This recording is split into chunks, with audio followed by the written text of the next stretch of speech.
Bonjour et Boker Tov, nous allons étudier aujourd'hui le Révi, la quatrième montée de Parashat Vaïra, dans le cadre du Bet Hamidrash Hillel, Bet Hamidrash fondé à la mémoire du Rav Hillel Pevzner Zichrono Livracha. Notre étude commence au Perek Zayin, au 7e chapitre du livre de Shemot, Pasuk Chet, verset 8.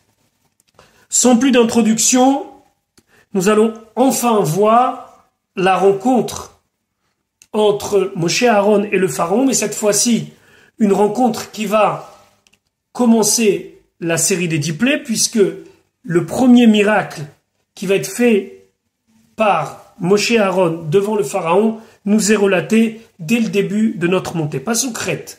Vayomer Hashem el Moshe, Hashem a parlé à Moshe, ve'ela Aaron et à Aaron, les morts, en disant ce qu'il va suivre. Pasuk Tet.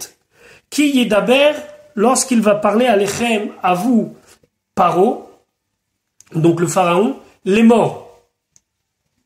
Comme cela. Ça veut dire que tant qu'il n'aura pas dit la chose suivante, vous ne serez pas obligé de faire le moindre signe ou miracle, mais s'il vous dit, deux points ouvrez les guillemets, Tenu lachem mofet, donnez-nous un signe, un miracle, quelque chose d'extraordinaire qui va me convaincre que je dois vous écouter. Ve'amarta el Aaron, alors là tu diras à Aaron, c'est Hachem qui dit à Moshe, Kachet matecha, prends ton bâton, ve'ashlech lifne paro, et envoie-le devant le pharaon, yé les tanines, qu'il se transforme en tanine. Tanine, on va traduire en serpent. Donc ici déjà, la première question qui se pose, matecha, c'est le bâton de qui? On va aller selon la majorité des commentateurs, Ibn Ezra et autres, c'est le bâton de Moshe, il n'y a qu'un seul bâton, et le bâton devient le bâton qui appartient à celui qui le prend. Donc c'est le maté Moshe ou c'est le maté Aaron. Donc Kachet Matecha, il semblerait que ça soit le même bâton, le bâton de Moshe qui va se transformer en serpent. Pourquoi Aaron? C'est pourquoi Aaron et pourquoi pas Moshe? Alors le Maskil et David amènent que, en vérité, Moshe Rabbeinu, il a déjà transformé un bâton en serpent. C'était au moment où il a eu la révélation de Dieu, Dieu lui a dit au buisson ardent, prends ton bâton et jette-le, qu'il devienne un serpent. Et je ne sais pas si vous avez en tête ce que Rashi disait, c'est pourquoi le Nachash, parce qu'il lui a dit, tu te comportes comme le Nachash. Tu dis du Lachon Hara, puisque Moshe Rabbeinu dit, ils vont pas me croire. Donc si Moshe Rabbeinu fait le signe, tant attendu le mot fait, de transformer un bâton en serpent, quelque part, ça devient une sorte d'accusation pour lui, parce qu'il refait un acte qui n'était pas glorieux pour lui. Donc c'est Aaron qui le fait. La différence entre Nachash et Tanin, c'est très simple. Nachash, c'est un serpent qui grandit et qui évolue sur la terre. Et Tanin, c'est un serpent d'eau. C'est un serpent qui évolue dans l'eau. Attention, ici, si vous analysez bien, c'est Kachet Matecha, prends ton bâton, ve Ashlech lifne paro, yé les Tanin, et il va être un Tanin. Le Baal HaTurim dit qu'il devait prononcer les mots. C'est-à-dire que Aaron jette le bâton et dit yé les Tanin, comme Yehi Or, que ça soit lumière. Là, il doit dire Yehi les Tanin, qu'il soit Tanin. Et pourquoi il va se transformer en Tanin? Et pas en Nachash, tout simplement. Mais pourquoi en Tanin? Parce que c'est bien connu que le pharaon, lui, se disait un Tanin. Un Tanin, en vérité, aujourd'hui, en hébreu moderne, on traduit ça un crocodile. C'est-à-dire que le Nil était le dieu de l'Égypte et le pharaon se disait issu, la créature extraordinaire qui vient du Nil. Et lui se compare à un Tanin. Donc on veut montrer que finalement tu n'es rien, puisque un simple bâton peut se transformer en Tanin. C'était un petit clin d'œil, entre guillemets, pour lui signifier que tout ça n'est que vanité. Rashi, Mofet. Donc Mofet, on peut traduire un miracle, quelque chose de merveilleux. Ici, Rashi dit Hot, c'est un signe. Léodia pour faire savoir chez Yesh Tzorer qu'il a la capacité, Bemi chez Sholeach Etrem, celui qui vous envoie. Est-ce qu'il est capable ou pas? Pasuk Yud. Vayavo Moshe Aaron, ils sont venus El Paro chez le pharaon, dans son palais. Vaya Souchen, ils ont fait comme ça, c'est-à-dire que le pharaon a demandé donnez-moi un signe, et Moshe l'a dit Aaron prends le bâton, jette-le et dit yé les Tanin, Kacher Tziva Hashem, comme Hashem l'avait ordonné, Vayashlech Aaron a envoyé Etmaté ou son bâton Lifne Paro devant le pharaon, Velifne Avadav et devant ses serviteurs, Vayehi et Tanin, il est devenu Tanin. Et Rachid expliquait Tanin, tout de suite Rachid dit sur place Nachash. Seulement c'est normalement un terme qui est utilisé pour un serpent qui grandit dans l'eau. C'est intéressant, le Kacher Tziva Hashem, comme Dieu l'avait ordonné, le Rachaim dit, avec la force qu'ils avaient dans les mains, se mater à Elohim, ils auraient pu un petit peu se montrer supérieurs au pharaon. Tout ce qu'ils faisaient, c'était Kacher Tziva Hashem, avec énormément d'humilité. Pasuk Yudalev Vaikra Gam Paro, il a appelé aussi Paro la Chachamim aux sages, Vela Mechashefim et aux sorciers. Les sages, c'était ceux qui regardaient les étoiles, les astrologues, et les Mechashefim, c'est vraiment ceux qui faisaient de la sorcellerie. Vaya Asu Gam Em, ils ont fait cela eux aussi, Chartoum et Mitzrayim, donc les Chartoumim, les magiciens de l'Égypte, Belahatehen, Ken. Alors, Belahatehen, il faut traduire avec leurs incantations. Rashi, Belahatehen, Belachashehon, avec ce qu'ils prononçaient à voix basse, ça s'appelle des incantations. Et Rachid nous dit tout de suite, Ve'en lo dimion bamikra, il y a aucun mot qui lui ressemble dans les psukim qu'on a trouvé dans le texte. Il fait juste un rapprochement. Veyesh le damotlo, on peut faire un rapprochement avec un pasouk de Bereshit. Lahat acherev amit apechet, c'était cette espèce de grande épée qui était à l'entrée du Gan Eden. Et là-bas, on dit que la lame, lahat, elle était lahat acherev, pardon, la lame de l'épée amit apechet, qui se retournait tout le temps. Pourquoi? Parce que Domé chez Imita Pechet Ali de la Hash, ça semblait qu'elle se retournait, qu'elle faisait un espèce de cercle sur elle-même par un lachash, par une incantation. On continue Pasuk Yudbet. Vayashlechu Ishmateo, chacun a envoyé son bâton. Vayou les taninim, et ce sont devenus des serpents. Rabbeinu Bechaye de bien préciser, c'était Achizatenaim, ça veut dire, c'était une vision de serpent. Preuve en est, Vaivla Mate Aaron, le bâton d'Aaron, il les a avalés, et matotam, leur bâton. Et ici, c'est très important de souligner que c'est le bâton d'Aaron qui a avalé les bâtons. Regardez Rashi, Vaivla Mate Aaron, mais après, chez Chazar, Vena Asemate, après qu'il est redevenu un bâton, Bala et Kulam. Il a avalé tous. Alors ça pouvait pas être une vision cette fois-ci. C'est un bâton qui avale d'autres bâtons. Et ça, uniquement la force d'Akadosh Baruch Hu pouvait faire cette chose-là. Rabbeinu Bechaye aussi de souligner, c'était le symbole qu'un jour, les Égyptiens seront avalés, puisqu'ils vont être noyés par la mer Rouge, le symbole de disparaître dans le ventre, entre guillemets, de la mer. Pasuk Yud Gimel, Vayechezak Lev Paro. Le cœur de Paro s'est encore renforcé de lui-même, malgré que les Chartoumim, quelque part, étaient limités, mais lui, il s'est appuyé uniquement sur le fait que, Aaron, il a fait d'un bâton un serpent, et les miens aussi, ils ont fait d'un bâton un serpent. Velo Shama Alem, il les a pas écoutés, il a donc refusé de sortir les Bnei Israël d'Égypte, Kacher Diber Hashem, comme Hashem l'avait dit et l'avait prévu. Donc maintenant, première plaie, la Maka de Dam, la plaie du sang, la transformation de l'eau du Nil en sang. N'oublions pas que le Nil représente la divinité de l'Égypte. Le Nil, c'est l'économie de l'Égypte, et c'est et grâce au Nil que les Égyptiens comptent pour tout. Donc, la première Maka va attaquer, dès le début, la divinité de l'Égypte. Pasuk Yudalet, Vayomer Hashem el Moshe, Hashem dit à Moshe, Kaved Lev Paro, il est lourd le cœur du pharaon. Mais en les Shalach Ha'am, il refuse d'envoyer le peuple. Rashi, Kaved, Targumo Yakir. La traduction c'est Yakir, ça veut dire qu'il est lourd. Vélo, Atikar, il s'est endurci, il s'est alourdi. Mais Pnei Shem Davar, parce qu'en vérité, c'est un nom, c'est ici employé comme un adjectif, Kemo comme ki Chaved Mimecha Davar, car la chose est trop lourde pour toi. Pasuk Tetvav. Lech el paro, va chez le pharaon baboker le matin.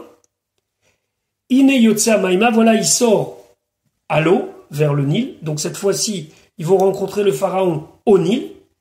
Venit tsafta likrato, et tu vas te tenir à sa rencontre, tu vas te tenir debout. Al sfatayor, au bord du fleuve. Ve'amate, et le bâton, asher ne'epach lenachash, qui s'est transformé en serpent, tikar beyadecha, tu vas prendre dans ta main. Le Midrash dit c'était comme un avertissement. Regarde, il est là, le fameux bâton avec lequel je t'ai fait déjà un signe. Maintenant, pourquoi il sortait au fleuve tous les matins? Ine yotsa maïma. Rachid dit, lin kavav, c'est pour faire ses besoins. Shaya oseatzmo eloka. Il se prenait pour un dieu. Veomer shenotzarich lin kavav. Et il disait, j'ai pas besoin d'aller aux toilettes. Ou mashkim. Il se levait, veyotse la nilos, et il sortait vers le Nil, veose sham tzrachav, et il faisait là-bas ses besoins. Il y a une marloquette dans la Gemara, savoir de quelle manière Moshe il était censé parler au pharaon. D'après Rabbi Yochanan, il devait respecter son rang de pharaon, et donc il lui parlait avec diplomatie.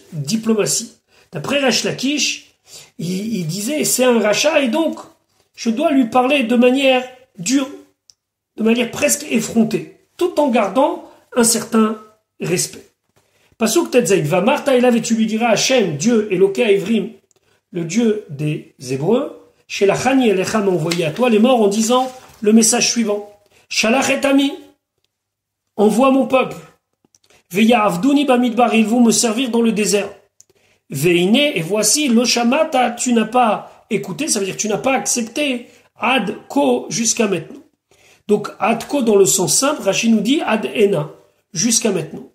Au Midrasho, le Midrash dit ici, il y a une allusion, ad shetishma mimeni, jusqu'à que tu entends de moi makat bechorot. Pourquoi makat bechorot? Parce que makat bechorot, la 10e makat la plus dure, chez Eftarba, et que je commencerai à te dire, et c'est beaucoup plus loin, c'est dans le Perek Yudalev, dans Parashat Bo, B, en disant Ko amar Hashem kachat sotalayla. Ko, ainsi.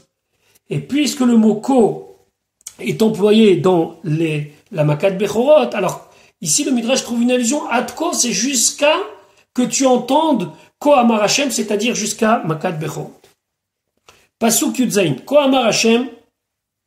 Ainsi, Hashem a dit Bezot teda. Par cela, tu vas savoir, tu vas reconnaître. Qui a dit Hachem que je suis Hachem. Ine anochim make, voici, je vais frapper, bamaté, par le bâton, Asher Beyadi, qui est dans ma main, al hamaim, sur l'eau, Asher Bayihor, qui se trouve dans le fleuve, venehefrou, les dames, ils vont se transformer en sang. Alors quelle est la catastrophe pour l'Égypte? Rachid dit, venehefrou, les dames, les filles, puisque chez En Geshamim Yordim Bemitzraïm, la pluie ne tombe pas en Égypte. Venilos Olé, et le Nil monte, il y a par les crues du Nil, ou Mashke et Aretz, ça irrigue tout le pays. Ou Mitzraïm Ovdim la Nilos, et les Égyptiens servaient, ils avaient un culte envers le Nil. Les Fichach, Ilka et Iratam, d'abord, les Fichach, c'est pour cela, Ilka et Iratam, il a frappé leur divinité, Vacharkar Ilka Otam, et après, il va les frapper à eux. Ça, c'est dans la symbolique. Maintenant, qu'est-ce qui concrètement va se faire? Parce que tu traites Vea Daga et les poissons Asher Bayor qui se trouvent dans le fleuve, Tamut, mourront. Ou va Ashayor, et le fleuve va devenir nauséabond, une mauvaise odeur. Venilou Mitzraïm, ils vont se lasser les Égyptiens, l'ishtot maïm, de boire de l'eau minayor du fleuve. Rashi Venilou Mitzraïm, les vakesh refoua, de demander un remède, une solution, les ayor aux eaux du fleuve, chez Yorewim l'ishtot, pour qu'ils soient aptes à être bu. Ils vont essayer toutes sortes de stratagèmes, de chimie, rien n'y faisait, l'eau allait être du sang et rien ne pourra y changer. Rabbeinu Bechaye dit, pourquoi ils sont morts les poissons, tout le monde, pourquoi ils vont mourir, puisque on est seulement maintenant dans la hatra, C'est seulement lorsque Moshe Rabbeinu prévient le pharaon. Parce que les poissons, normalement, préfèrent les eaux qui sont un petit peu froides. Et tout d'un coup, ça devient du sang. Le sang, c'est chaud, donc ils sont morts. Le Ohr HaChaim aussi de souligner le fait que les poissons sont morts, c'est pas une coloration au rouge de l'eau qui pourrait faire croire que c'est du sang. C'est mamage du sang. La preuve, c'est que les poissons, ils meurent. Et pas seulement ça. Ils dégagent une odeur nauséabonde. Pasuk Yutet. Vayomer Hashem, Hashem, il a dit El Moshe à Moshe. Et mort, parle El Aaron à Aaron. Kach matecha, prends ton bâton. Unte yadecha, et étends ta main. Al meme Mitzrayim, sur les eaux d'Égypte. C'est un terme général, les eaux d'Égypte. Ça désigne quoi? Alors la Torah va nous dire exactement qu'est-ce qui rentre dans cette catégorie. Al Naharotam, sur leurs fleuves. Al Yehorehem, sur leurs canaux. Ve'al Agmehem, sur leurs étangs. Ve'al, et sur Kol Migve Mimehem, tout endroit où se rassemblent leurs eaux, par exemple les puits. Ve'yudam, et ils seront sang, ils se transformeront en sang. Ve'aya dam, et il y aura du sang, bechol eretz Mitzrayim, dans toute la terre d'Égypte, ou vaetzim, et même le sang qui se trouve dans des ustensiles en bois, ou vaavanim, ou même le sang qui se trouve dans les ustensiles en pierre. Pourquoi Aaron doit intervenir dans cette Maka? Rashi est mort el Aaron. Pourquoi Moshe doit parler à Aaron? Pourquoi il ne peut pas le faire directement? Les filles, puisque chez Egen Haïhor, le fleuve a protégé Al Moshe sur Moshe, que chez Nishlach le Toho, lorsqu'il a été mis dedans. Les Fichar, c'est pour cela, l'Olaka al Yado ne sera pas frappé par lui. L'eau Bedam, ni dans la Maka de Dam, dans la plaie du sang, fait l'eau Betsephardeim, et ni dans la plaie des grenouilles. Velaka al-Yede Aaron. Et il sera frappé par Aaron. Si la Torah vient nous apprendre une leçon très importante qui s'appelle Akaratatov. Étant donné que le fleuve a fait du bien à Moshe Rabbeinu, il l'a protégé, l'eau du fleuve n'a pas abîmé le berceau du petit bébé. Alors on ne peut pas lui faire du mal. En tout cas, Moshe Rabbeinu ne peut pas lui faire du mal. C'est une grande leçon d'Akaratatov, de savoir être reconnaissant envers ceux ou même des éléments qui nous ont fait du bien. Naharotam, Em Neharot, Amoshrim, ce sont des fleuves qui coulent. Ke'en Neharot Shelanu, Rashi dit comme nos fleuves à nous. Yehorehem, ce sont des canaux. Em Brechot Ungarim, ce sont donc des canaux qui ont été Asuyot Bide Adam, faites par la main de l'homme. Misfatanaha, depuis le bord du fleuve, la Sadot, jusqu'au champ. Venilos Mimav Midbarechim, et le Nil, ses eaux sont en crue une fois par an. Veolé, et il monte derech hayehorim par ces canaux, ou mashke Asadot, ce qui permet d'abreuver les champs. Agmehem, ici ça veut dire un étang. Kfutsat Maim, c'est un regroupement d'eau chez Enam Novaim, qui sont statiques, qui ne coulent pas, ve Enam Moshrim et Laomdim Bemakom Echad. Elles restent au même endroit. C'est de là-bas où tout le monde pouvait aller puiser de l'eau pour d'autres utilisations. Vekorim l'eau, et on appelle ça Ashtnak, ou quelque chose pareil. Prol Eretz Mitzrayim, dans toute la terre d'Égypte, Af même, Bamertsaot ou Ve'amtaot, même dans les bains publics ou dans les salles de bain, chez Babatim, qui se trouvent dans leur maison. Uva Itzim, Uva Avanim. Alors, si je lis littéralement, c'est dans le bois et dans les pierres. Ma'im, chez Bichli Etz, Uchli Even, l'eau qui se trouvait dans leurs ustensiles en bois ou dans leurs ustensiles en pierre, tout s'est transformé en sang. Pasuk Raf, Vaya Asuchen, et ils ont fait comme ça Moshe et Aaron, Kacher Tziva Hashem, comme Hashem avait ordonné, Vayarem Bamate, il a levé avec son bâton, Vayach et Amaim, il a frappé l'eau, Asher Baïor qui se trouve dans le fleuve, les Népharo aux yeux du pharaon, ou la Avadav et aux yeux de ses serviteurs. Le Rachaim de nous faire souligner qu'au départ ils étaient seuls puisqu'ils étaient sortis le voir tôt le matin lorsqu'il faisait ses besoins au fleuve et donc ils étaient censés le découvrir dans un moment où il était en dehors de tout protocole, mais ils ont attendu que les serviteurs l'ont rejoint pour faire devant beaucoup plus de personnes et qu'ils se rendent compte de la puissance de Dieu. Vayehaferu kol hamaim, ils se sont transformés toutes les eaux, à Sherbaïor qui se trouve dans le fleuve, les dames en sang. Pasuk Rafale, Vea Daga et les poissons à Sherbaïor qui se trouvent dans le fleuve, Meta, sont morts. Vaïvaach Aïor, et le fleuve est devenu nauséabond. Felo Yachelu Mitzraim, ils ne pouvaient pas les Égyptiens, Lishtot Maim Minayor, boire de l'eau du fleuve, Vayehi Hadam, et le sang, il était Pechol Eretz Mitzraim, dans toute la terre d'Égypte. Il est bien connu ce que le Midrash dit que Amar Rabbi Avin, il disait que de cette première plaie, les Bnei Israël se sont énormément enrichis, puisque l'eau restait eau uniquement lorsque les Mitzrim l'achetaient au prix fort. Et donc, dans toutes les conditions où ils ont essayé de récupérer de l'eau, ils ne récupéraient pas de l'eau, et même s'ils récupéraient de l'eau, dans la main de l'Égyptien, il se transformait en sang, même lorsque un Hébreu versait de l'eau dans la gorge de l'Égyptien se transformait en sang. Ils ne pouvaient boire que s'ils achetaient l'eau, et l'achetaient l'eau au prix fort. Mais malgré tout, Pasuk Ravbet, Faya Asouchen, ils ont fait comme ça, Chartoum et Mitzrayim. Les magiciens de l'Égypte, ils ont transformé de l'eau en sang. Le Rachaim explique, en achetant de l'eau, ils ont pu la transformer en sang, sinon on ne comprend pas. Belatem, avec leurs incantations. Vayichezak, Lev Paro, il s'est renforcé le cœur de Pharaon. Felo Shama Aleem, et il ne les a pas écoutés. Ça veut dire qu'il n'a pas accepté leur demande, qu'à Asher Diber Hashem, comme Hashem avait demandé. Rashi, Belatehem.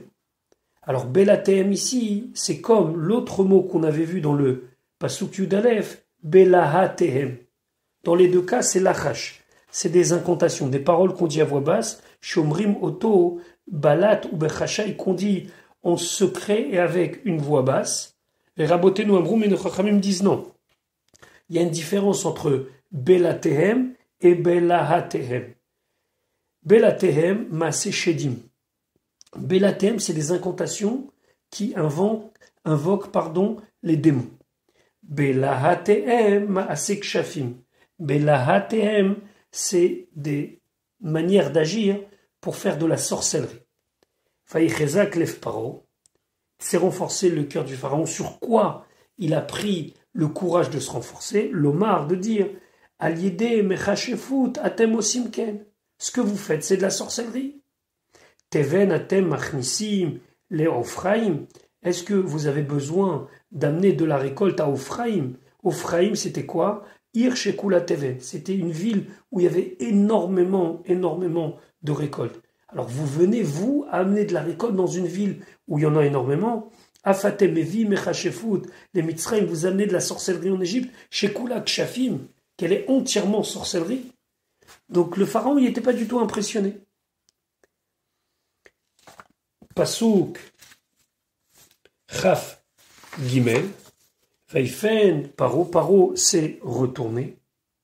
Vayavo El Beto, il est rentré dans sa maison. Velo Chatlibo, il n'a pas mis son cœur, il n'a pas fait attention. Gam Lazot, même à cela. Le Rachaim fait souligner qu'il ne donne pas de réponse. Il ne dit pas non, je ne les enverrai pas. On voit encore ici l'hypocrisie du pharaon. Il se retourne, il ne donne pas de réponse. Il veut ne pas dire non, je ne les envoie pas. Il a peur de la punition.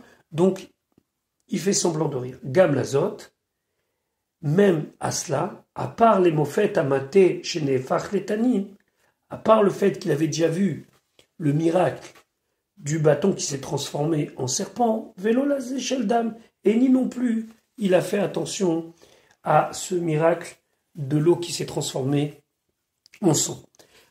Pasuk Ravdalet, Vaïrperu kol Mitzrayim, ils ont creusé tous les Égyptiens, ces vivot ayor, tout autour du fleuve, Maïm Lishtot, pour trouver de l'eau afin de pouvoir boire. Kilo et Achelou Lishtot, car ils n'arrivaient pas à boire, Mime Hayor, l'eau du fleuve. Véritablement, dans le pasuk, on ne sait pas s'ils ont trouvé de l'eau ou pas, c'est toute une discussion, est-ce qu'ils ont trouvé de l'eau ou bien ils n'ont quand même pas trouvé de l'eau. Quoi qu'il en soit, il y a ici une ironie de l'histoire, puisque tout d'un coup, les Mitzraïm, les Égyptiens se mettent au travail.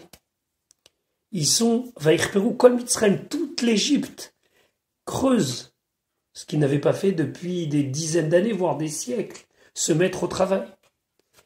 Pasuk Rafé, Vaïmale Shivat Yamim, se sont remplis 7 jours, ça veut dire 7 jours sont passés, Acharé Akot Hachem, après que Hachem a frappé Et Aïor, le fleuve. Ici, il y a un problème grammatical, puisque Vaïmale, c'est un singulier, alors que Shiva Yamim, c'est 7 jours. Alors Rachid expliquait, Vaïmale, il s'est rempli, il s'est complété le compte Minyan Shivat Yamim, le compte de 7 jours. Chez l'eau Shavayor, les Kadmuto, que le fleuve n'était pas revenu à ce qu'il était auparavant. Et Rachid nous expliquait le principe, qu'une Maka c'était 1 mois, Shaita Maka Meshameshet Revia Chodesh, la Maka c'était 1/4 du Chodesh, ou Shlosha Chalakim et 3/4 du mois, Haya Meid ou Matribaim, il le prévenait de l'arrivée de la Maka. Donc finalement, une Maka, par exemple Dam, ça a duré 1 mois. 3 semaines où il le prévient, 1 semaine où la Maka avait lieu. Nous allons maintenant étudier la deuxième Maka, Maka Tsefardea, les grenouilles.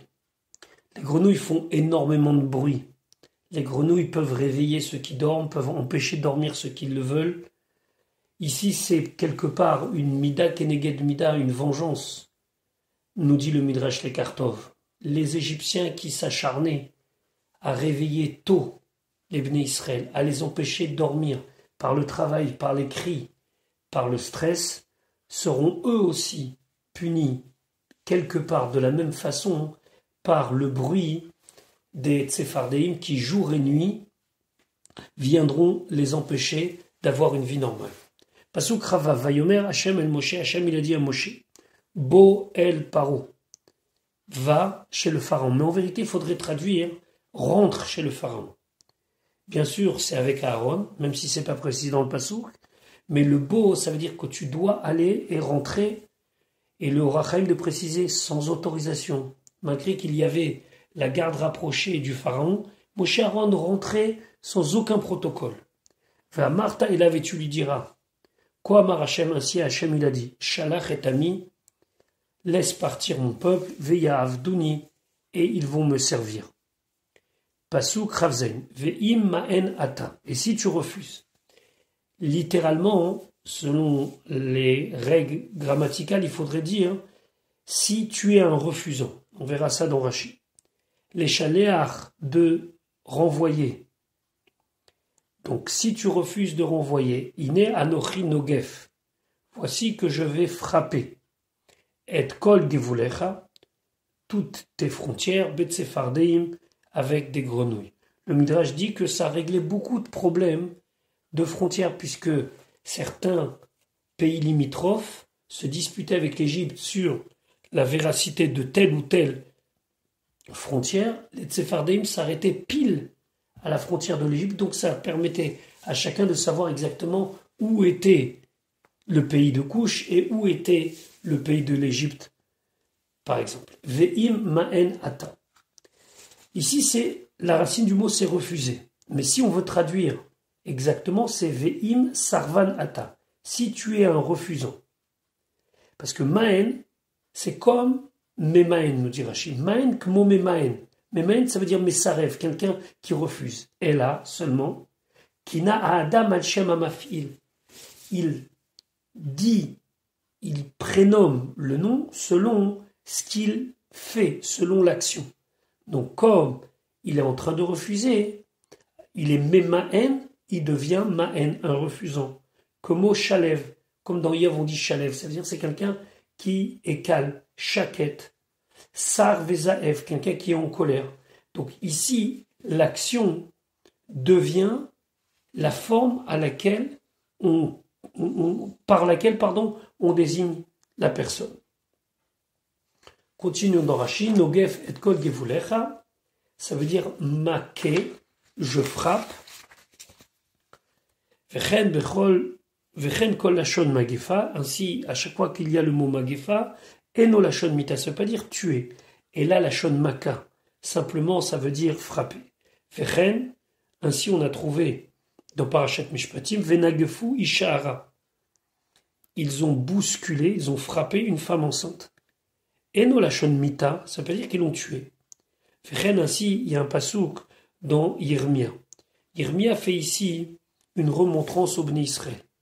Revenez vers Akadosh Baruch Hu avant que vos pieds ne soient emmêlés dans des pierres lorsque vous irez en galoute. Et là-bas, il dit Uveterem yitnagefu raglechem. Nagefu, ça veut dire que vos pierres vont être frappées. Vos pieds, vont être frappés par les pierres. Il y a un autre passage qui dit Pen tigov be'even raglecha. De peur que tu sois frappé par une pierre à tes pieds. Ou l'even negef. Tout ça, ce sont des termes qui désignent frapper, mais sans tuer. Pasuk chafret, vesharatz aior. Et le fleuve va grouiller de séphardéim, de grenouilles. Ve'alou, et ils vont monter. Le Midrash dit que Akadosh Baruch Hu, il dit, toi, Pharaon, tu as dit, li yeori, c'est à moi le fleuve, c'est moi qui l'ai créé. Je vais te montrer, est-ce que c'est le tien ou est-ce que c'est le mien? Finalement, de ce fleuve que tu crois être le maître, c'est moi qui va faire sortir une myriade de tsephardeim. Et ces tsephardeim, ces grenouilles, uva ou vevetecha, ils vont venir dans ta maison, d'abord chez toi, Pharaon, et après chez les autres. Uva chadar mishkavecha, dans ta chambre à coucher, ve'al mitatecha, et sur ton lit.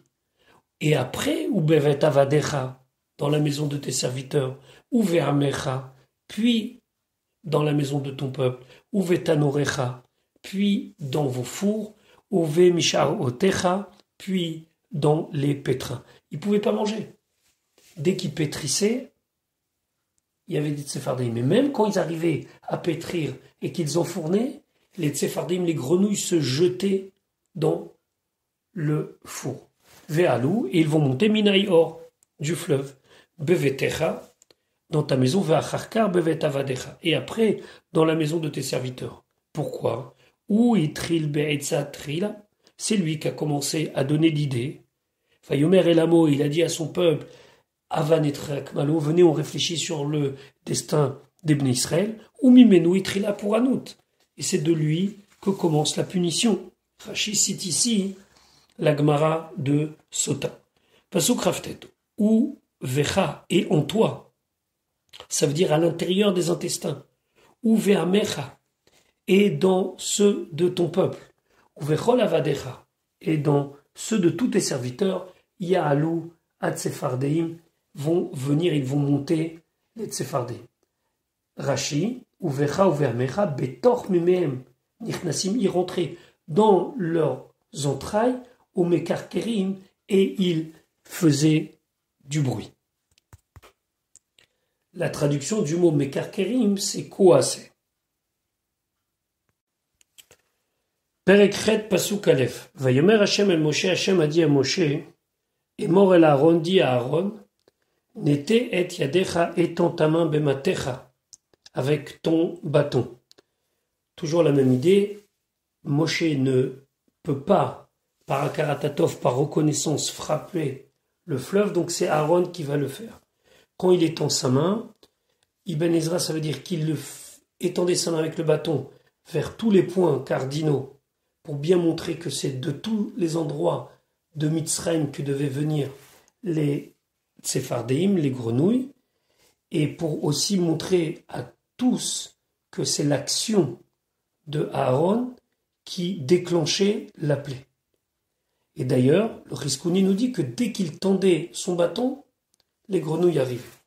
Maintenant, Netet Yadecha, c'est étends ton bâton, du moins étends ta main avec ton bâton à la Néharot, sur les fleuves, à la Yehorim, sur les canaux, Ve'al Agamim, sur les étangs, Ve'ahal, et avec cela, montra et Atsephardeim, les grenouilles à l'Eretz Mitzraïm, sur la terre d'Égypte.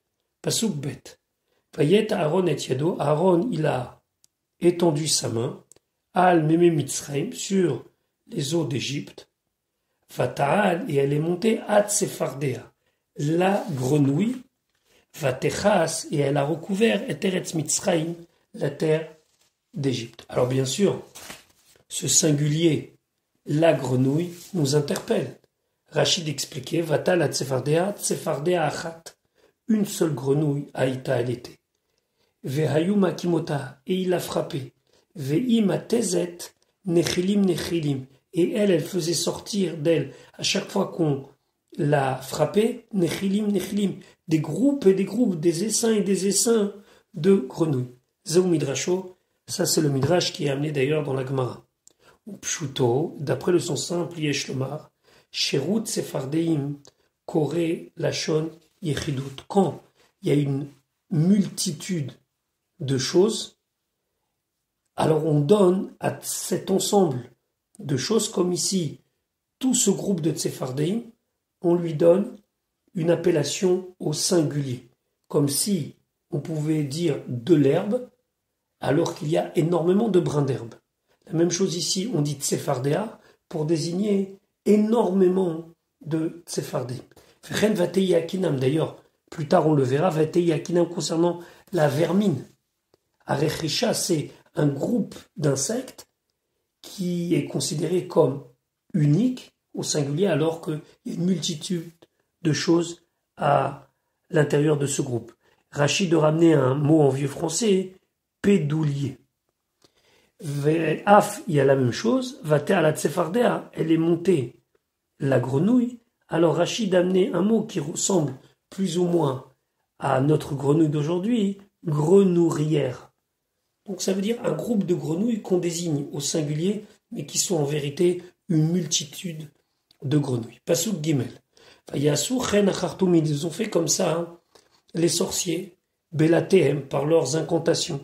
Et on a dit, d'après Rachid, Belatehem, ça veut dire des incantations qui invoquent les démons, les esprits maléfiques.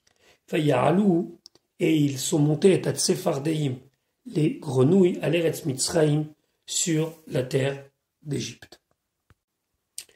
Maintenant, nous allons voir la réaction du pharaon à cela.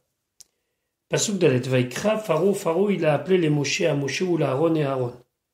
Vayomer, il a dit, Atiru el Hashem. Donc, on peut traduire prier vers Dieu, mais Atiru, ça veut dire multiplier les tfilotes.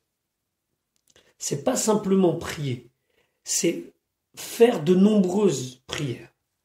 Veyaser Atsephardeim, et qu'il enlève les grenouilles, Mimeni, de moi, véritablement de moi. Le Rachaim Akadosh dit qui souffrait à l'intérieur de lui puisque les grenouilles l'avaient pénétré, ou mes amis et de mon peuple, va achalecha et ta'am, et je renverrai le peuple, ve isbechu l'Hachem, et ils vont sacrifier pour Dieu.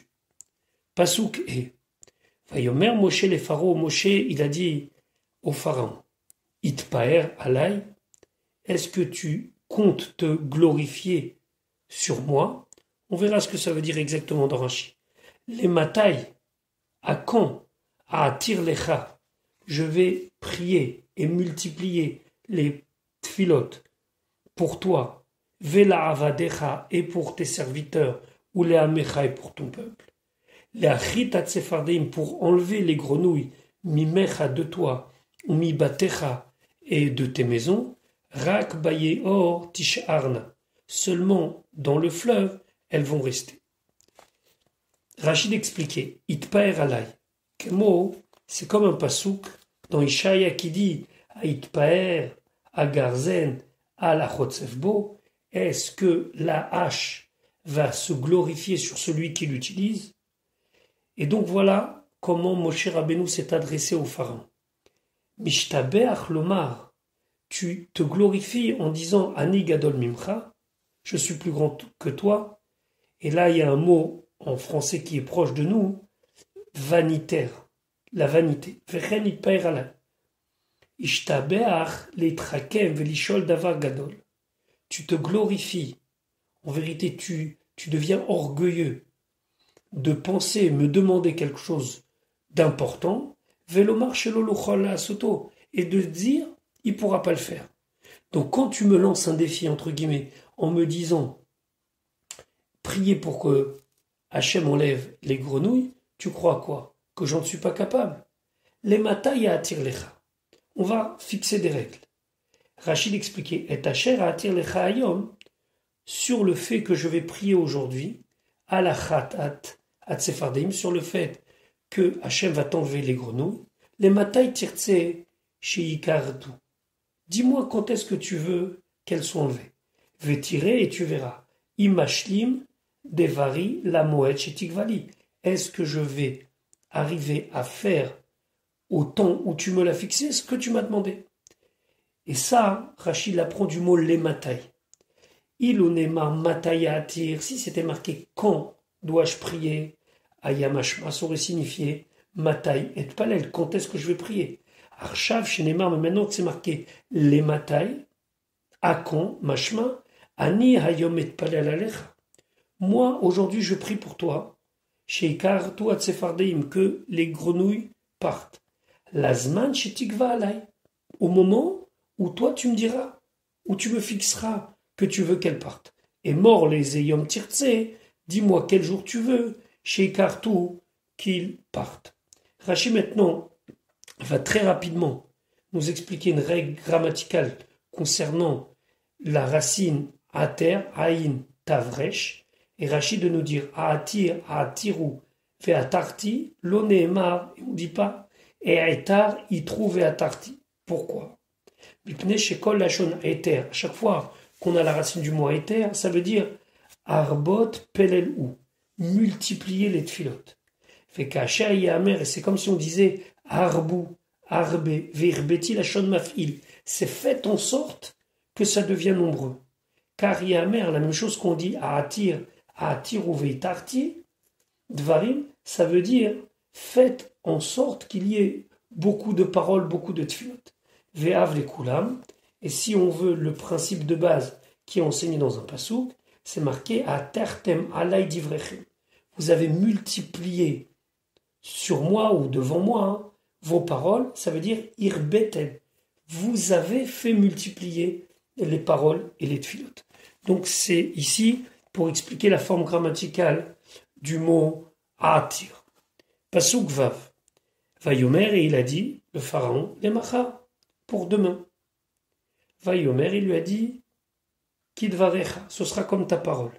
Les ma'an teda, afin que tu saches, qui en k'Hashem Elokenu, qu'il n'y a pas comme Hachem, notre Dieu. Ça veut dire qu'il l'a prévenu, il lui a dit, il n'y a pas de problème. Toi, tu te rendras compte de la force de notre Dieu.